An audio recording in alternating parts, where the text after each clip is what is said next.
This is the summary created from the video. Lecture 26, Creativity, what does it mean? Creativity is a multifaceted concept that involves the generation of new ideas, solutions, or artistic expressions that incorporate elements of novelty. It is a theoretical framework that can be explored and defined in various ways across different disciplines.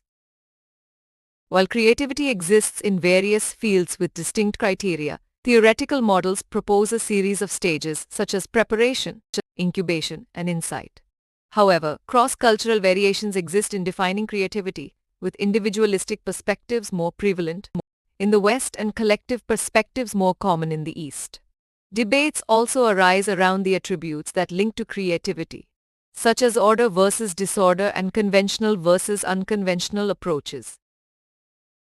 Intelligence alone is not a guarantee of success. Perception and hard work are also essential components. Cognitive biases can hinder creativity by leading to perception errors and limiting the exploration of unconventional ideas. Additionally, ego and overconfidence can impede learning and the ability to consider new perspectives. In contrast, breaking patterns and embracing unconventional thinking are crucial for fostering creativity. Ultimately, creativity enables the generation of novel ideas across diverse disciplines. While theoretical models outline stages like preparation and insight, cross-cultural variations exist in defining creativity.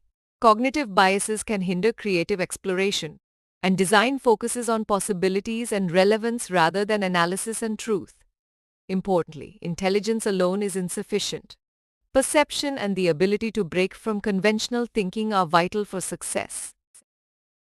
Please stay tuned for more summary videos.